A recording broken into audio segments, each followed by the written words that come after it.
Assalamu alaikum. Merci beaucoup au vrai président de l'Assemblée nationale. Assalamu alaikum, messieurs les ministres, monsieur le ministre des Finances, monsieur le ministre en charge des institutions, chers collaborateurs des ministres, chers collègues. Monsieur le ministre, dama am ay yóbbante léegi nii notamment la situation des ex-travailleurs yi nekkoon dans les bases françaises. 162 employés civils directs et plus de 300 travailleurs intérimaires. Ils étaient en conférence de presse. Xam naa pareeguñ sax depuis 1 an ils courent derrière l'État. Je pense que c'est des engagements que l'État avait pris te dafay am incidence financière. Beneen bi mooy les indemnités des chefs de village. C'était 50 000 francs tous les 2 mois. Bon, ñu coupé ko depuis lors, ils n'ont pas d'explication.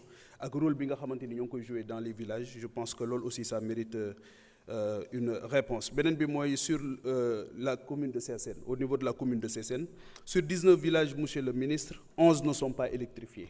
11 villages. ñëpp xam nañu électrification, je viens du monde rural, ñëpp xam nañu électrification rurale njëriñ bi nga xamante ni am na ko dans les ménages. Pas d'eau à campement Sessène, le poste de santé, au niveau du poste de santé, pas d'ambulance au niveau du poste de santé. Donc loolu aussi c'est un drame extraordinaire.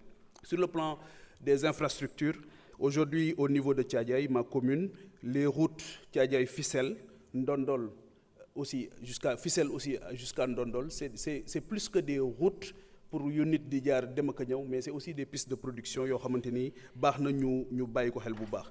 Il y a aussi la route Domb Ngrémé, foofu aussi jàpp naa ne mérité na ñu defar ko bu baax parce que aussi ñu bari ñoo koy jël jamono bu ci nekk. Thiadiaye Niomar, Sessène Niomar aussi c'est extrêmement important. Bëgg naa ñu soññ ci le ministre des infrastructures ba taxaw ci parce que encore une fois c'est de vieilles doléances yoo xamante ni boo xoolee DOB bu daaw ak bu ren pratiquement c'est les mêmes revendications qui reviennent. Toujours sur les filets sociaux, c'est la lancinante question aussi des bourses familiales.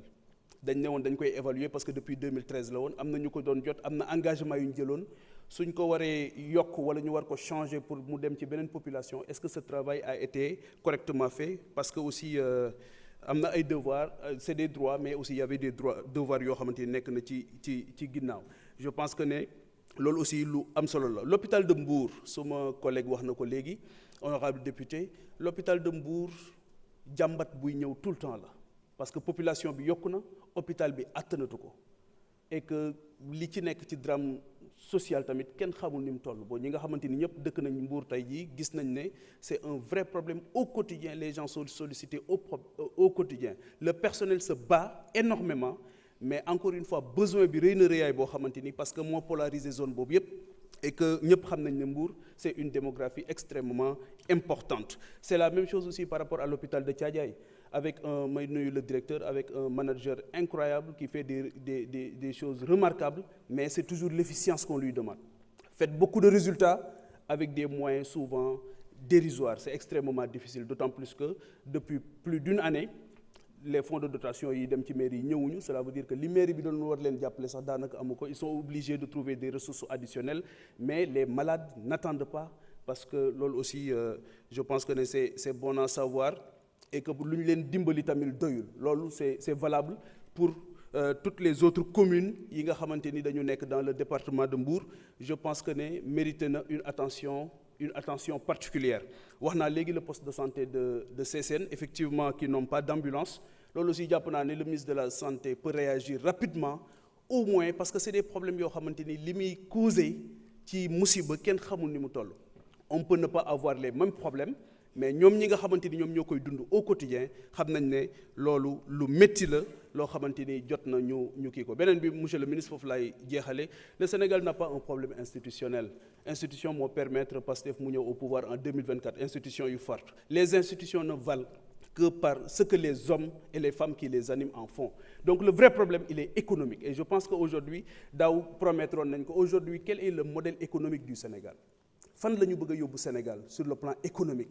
Je pense que répondre à ces questions-là dina permettre ñu def un bond parce que boo dégloo li député yëpp di wax c'est comme si depuis 2 ans rien n'a été fait et ce gouvernement avait promis du travail, de la dignité humaine, le respect de la dignité humaine et je pense que cela n'est pas à l'ordre du jour.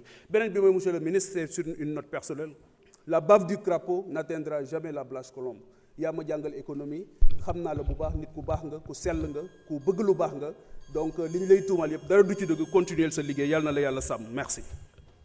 jërëjëf honorable Alioune Dieye, vous avez la parole. Jacqueline Sagna se prépare.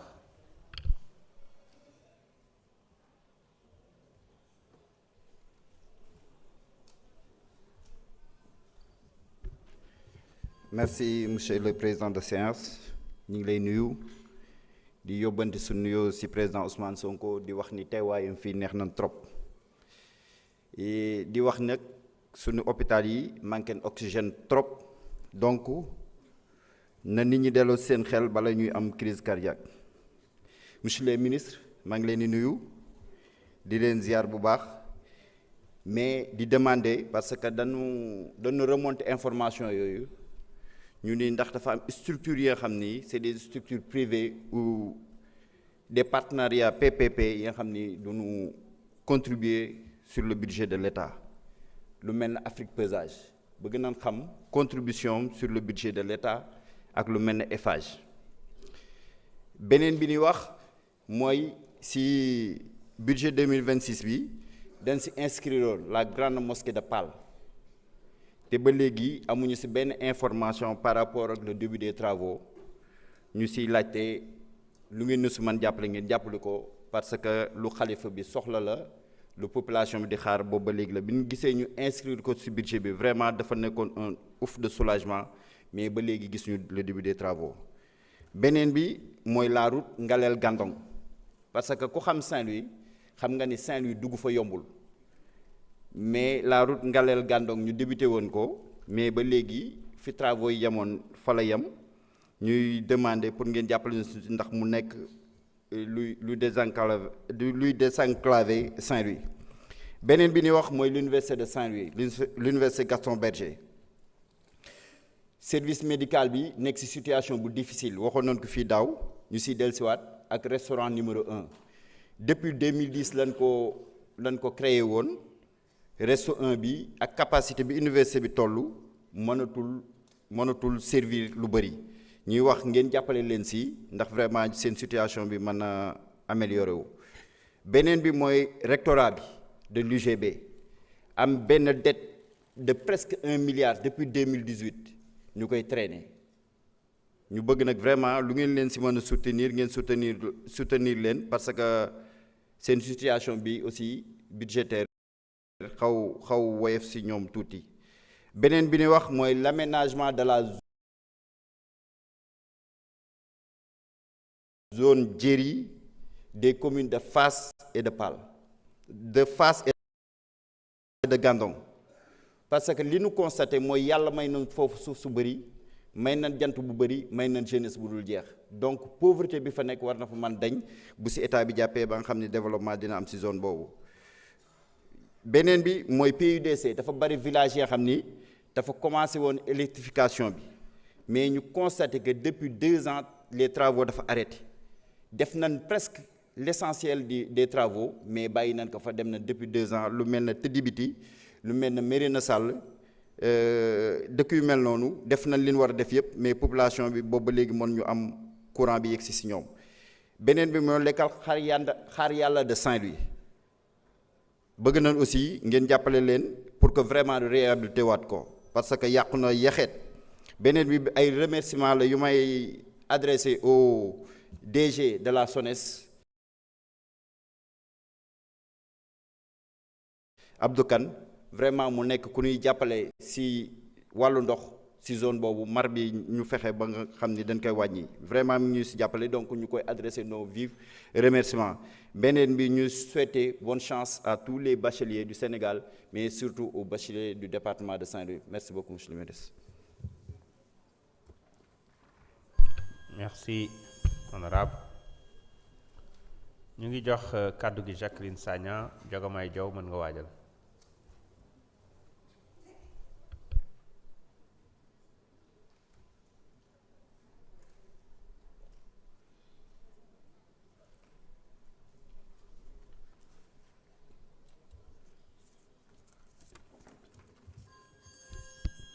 Merci, Monsieur le Président de l'Assemblée nationale.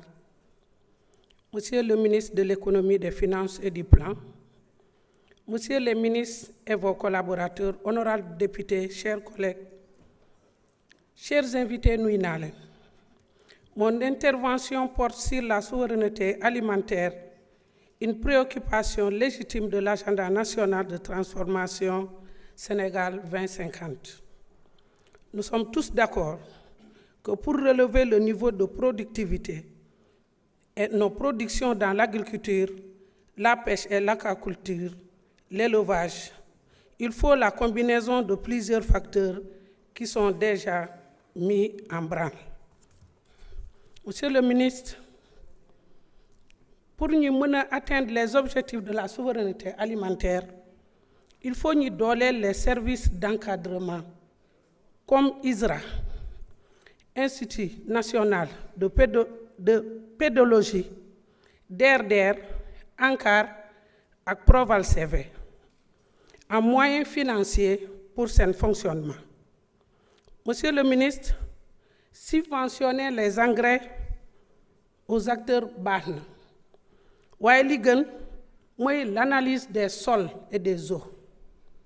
ISRA xarañ ci lool te malheureusement boo demee tey en Casamance nga bëgg a def sa analyse sol ou eau ISRA mënul la ko defal xanaa ñi orienté la feneen faute de moyens bëggoon naa ngeen bàyyi ci xel bu baax a baax.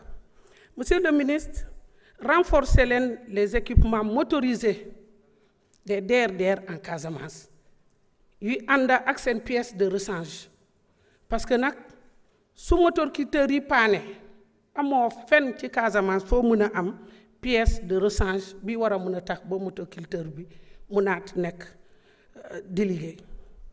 Monsieur le ministre, ñi actualiser surtout les centres d'expansion rurale polyvalents.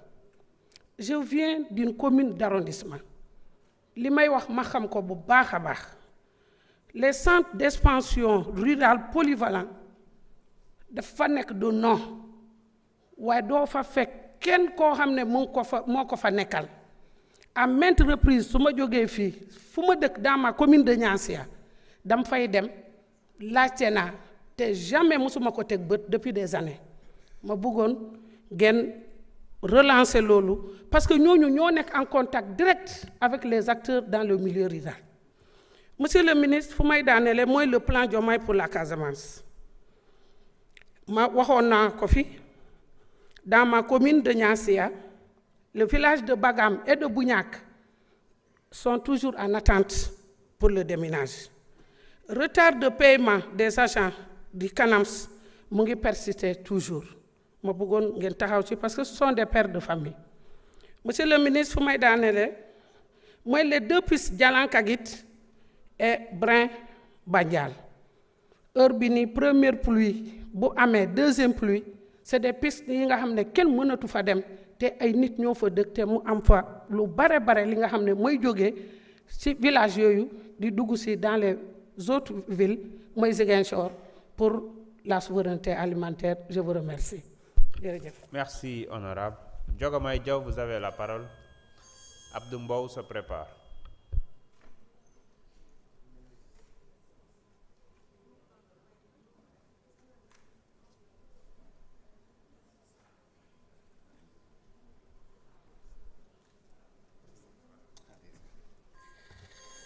Merci beaucoup, Monsieur le Président.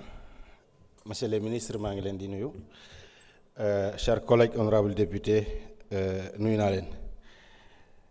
Monsieur le ministre, avant may tàmbali dama la bëggoon féliciter par rapport à votre reconduction ci ministère bi te di la ñaanal yàlla na yàlla jàppale la ci mission bi. ñëw rek ci document bi ngeen